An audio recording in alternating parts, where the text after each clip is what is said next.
Ghostbusters is the franchise that I believe will keep making movies as long as some people keep going to see them.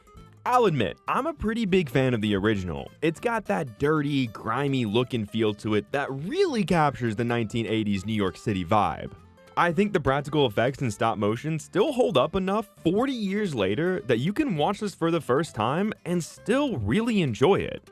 Ghostbusters 2, I don't really think about or talk about, and the 2016 reboot isn't nearly as bad as people make it out to be, but it's still pretty bad. So I was pretty excited back when Ghostbusters Afterlife, the true Ghostbusters 3, finally came out. But it was just Gozer again, and it was also kind of sad with the passing of Harold Ramis in real life. So we never got an official third Ghostbusters with the actual Ghostbusters. Now, so you're not out of the loop for Ghostbusters Frozen Empire, let me bring you up to speed about everything you need to know. In Afterlife, they move to Oklahoma, where through a series of events, they team up with Paul Rudd's character Gary, a girl named Lucky, and this kid named Podcast. I'll give you one guess as to why they call him Podcast. It all ends when the old Ghostbusters and the new Ghostbusters come together to stop Gozer again, and it's basically just the first movie, but with kids in the plot. Now, with that covered, let's get into it. Frozen Empire opens with everyone's favorite thing, reading, which acts as a little foreshadowing for what's to come. Then, we see some old school firefighters respond to a call that's just a bunch of frozen people who shatter after this creepy person in the corner opens their eyes.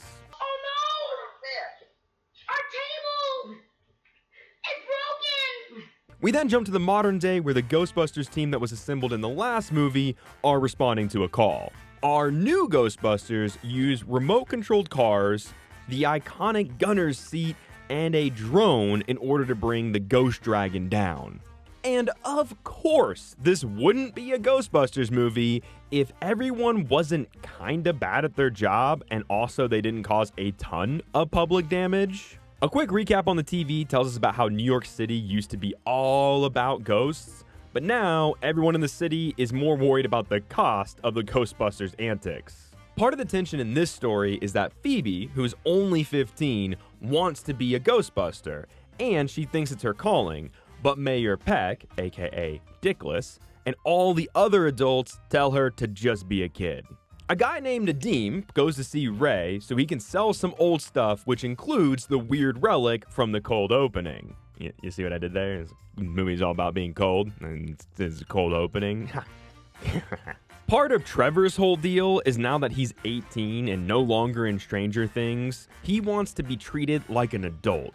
He goes up to the attic to find a pile of garbage inhabited by none other than Slimer, so we can get a quick gag involving slime. And like most of the characters from the last movie, Trevor doesn't get to do a whole lot.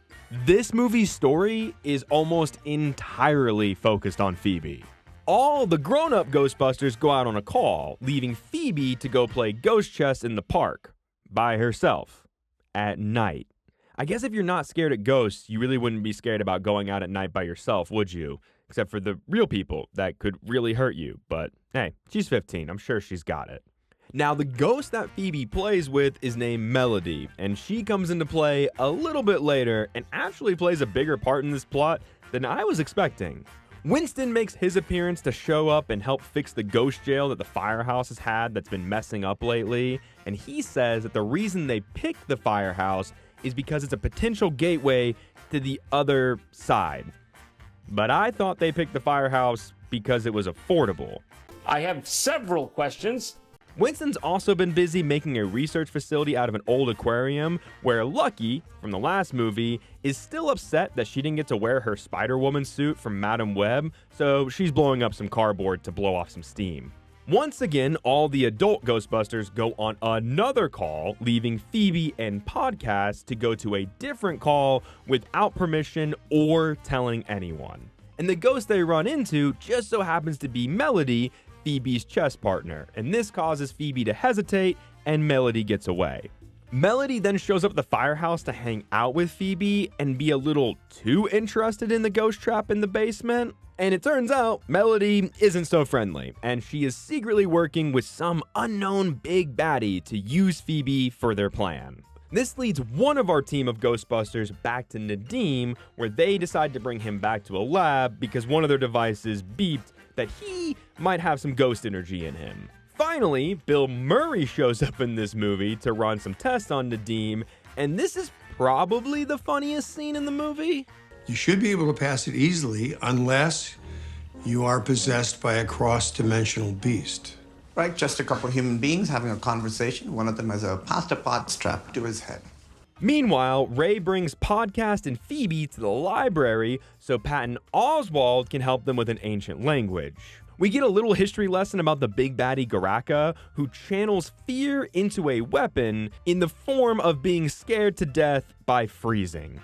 Back then, Garaka was captured by ancient Ghostbusters called the Fire Masters. Wait, so the evil guy uses ice and the good guys use fire? Alright, movie. Sure. It also turns out that the cold opening did it again. They were just a bunch of rich assholes who had access to priceless relics, and they would take them out to mess with them, and the one they took out was the orb that holds Garaka, so they all froze to death. Man, if only this would happen to the rich assholes today. God, that'd be nice. You drink coffee, man, or no? Nah. Really? Yeah, I mean, you've had it. I have. And during this, we also get a cameo from the ghost in the first one that was in the library, so Ray can kind of repeat that moment again. This is all followed by some questionable CGI in the form of a giant stone lion that just doesn't look super great. Definitely not for a $100 million movie. Phoebe destroys one of the stone lions, leading to Mayor Peck dismantling the Ghostbusters again, just in time for the villain to show up. Before that, though, Phoebe is an asshole to everyone around her for kind of no reason, and Winston and Ray have a pretty good heart-to-heart. Turns out Nadim comes from the lineage of the Fire Masters, meaning at an hour and 12 minutes into this movie, we're finally getting somewhere. Melody comes back into the plot to trick Phoebe into turning into a ghost, leaving her body open so Garaka can control her and set himself free. I don't really understand why Garaka keeps talking about wanting to kill all the humans, but then he just leaves Phoebe and Lucky alive. This is even after Lucky tried to kill Garaka, and then the next thing we see is Garaka killing a human. So I guess it's a good thing Phoebe and Lucky have plot armor? It's just a little annoying when the villain is set up to want to kill all the humans, but then when the main characters are around, they kind of just go, I don't really want to kill all the humans, because you guys have to come back later and kill me. So instead, I'll go kill this random convenience store worker and leave you two alive. So now, with just 30 minutes of the movie left, we finally get the big bad ice attack that was teased in the trailer, which lasts for about 15 seconds. This is so every Ghostbuster, new and old, can take a proton pack, suit up, and prepare to fight some ghosts. You're doing it! This is awesome! Truthfully, they don't really do any ghost busting, as they mostly just run away from the ghosts in the firehouse, who are just kind of tormenting them a little bit. Does anyone have a light? I quit smoking in the 90s. Proud of you then, proud of you now. But everyone is dead, right? I mean, look at New York City, and everyone in the firehouse is frozen because Phoebe was too busy talking to Melody instead of using the only proton pack that was modified to fight this guy. I'm not kidding. They even have a whole scene where Phoebe talks about how they need to modify their proton packs because the ones that they're using won't work against Garaka. And she's the only one that has it, and instead of being up there to fight him, she's just chilling in the basement with Melody. And then Phoebe gets frozen, but Melody shows back up to give Nadim some fire so we can finish this lackluster final fight. Oh, and Melody dies. Or at least the ghost version of dying, so dying squared? I'm not really sure. Mayor Peck shows up so Bill Murray can call him Dickless again, and the theme song plays. I can't actually play the song because I'll get copyright, so... Who are you gonna call? I think why every Ghostbuster movie after the first one kind of falls short is that it's either Gozer again or another world-ending event. Sometimes in worlds like this, it would be more enjoyable just to see the Ghostbusters taking out street-level threats and also maybe focusing on some better character stories. Ghostbusters is starting to do what the Jurassic World trilogy did, and that's introducing too many characters and not being able to evenly share the screen time between them, so none of them really get the development that you're craving, making it hard to be attached to any of them. Ghostbusters Frozen Empire is a 2-hour story, and not a lot of interesting stuff really happens in that time. We spend a majority of it with Phoebe being upset about being treated like a kid and being upset about the mistakes she keeps making. Everyone else is reduced to small side plots where they slowly bring us to the big villain who doesn't even show up until pretty much the end. And the villain is just another ancient god who was trapped and wants revenge, but this time it's by scaring people to death. Garaka is just one of the many things that feel recycled in this story. Walter Peck comes back as the mayor, but he's just there to do what he did before, and that's just to tell the Ghostbusters that they're out of line and that they're finished. And I guess so Bill Murray can call him Dickless again. It's like the relationship between New York City and the Ghostbusters. We even repeat the arc of the city liking the Ghostbusters, not liking the Ghostbusters, but then they like them again. I don't know if I buy a world where ghosts exist, and after a group of ragtag guys save the city twice, everyone just thinks they're losers? If ghosts were real, I highly doubt they would ever go out of the public mind. If anything, the government would step in and seize the tech and such. I mean, did ghosts just completely stop causing issues from 1989 to 2022? Because that's kind of the picture this movie paints. If everyone hates the Ghostbusters, are there just no more ghosts? Or are there ghosts and people are just dealing with them now? Just doesn't add up. The one thing that does add to this world is the fact that Winston got rich and continued to fund ghost research even without the OG Busters around. Does make me question why he didn't upgrade the car though, because when everybody's riding in the car, they keep talking about how shitty it is, and Winston did go build that entire lab with high-tech equipment, but like the car is also important, right? It's also really funny to me how Winston looks like he's aged maybe 15 to 20 years, but poor Bill and Dan, they're starting to look their age. And before you come after me for making fun of them, I bring this up because in an interview, someone asked Ernie Hudson how he looks so good for his age, and he simply responded with, "I work out and eat healthy."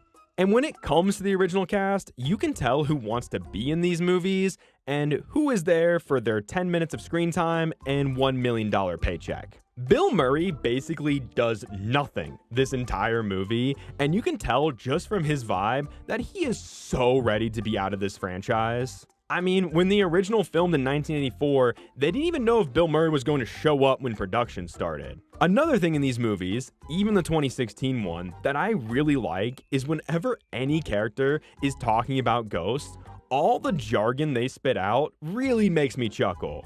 I don't know if any of it is accurate, and honestly, I don't care, because I love when comedic actors say the most absurd stuff with a straight face. It cracks me up. And the inclusion of Paul Rudd might be the best thing about these newer movies. He is one of the only characters in this that actually has funny lines, and even when he's trying to be serious, he just oozes that Paul Rudd charm. There is also a moment that completely took me out of the story because it's so jarring how they switched to it. Towards the end, when Garaka is going to the firehouse, Phoebe realizes a way to stop him, and we cut to a very odd-sounding voiceover from her as she explains what she's doing. Our proton packs use nickel and zinc as primary drivers for spectral agitation. If I brass plate the components of my pack, it could give us a chance. It just sounds weird and off. Like, who are you telling this to? The other smart scientists in the room that would know this? Or us, the audience, who ultimately wouldn't really understand any of this anyways? And like I mentioned, Frozen Empire just has too many characters for too many side stories that take up too much time. This is one of the main ways I think this movie falls into a more boring watch than anything else. It opens with the Ghostbusters chasing after a dragon ghost, and then we pretty much get zero ghost busting until the end. I love the 1984 one, and it'll always be a classic for me, but these newer ones just don't scratch the same itch. Which is why it pains me, but unfortunately, I just didn't enjoy Ghostbusters Frozen Empire enough to put in any other category than just plain garbage. Hey everyone, if you enjoyed this, don't forget to check out my video on Vin Diesel's D&D fantasy project. Don't forget to like, subscribe, and comment down below what movie you'd like to see me cover in the future.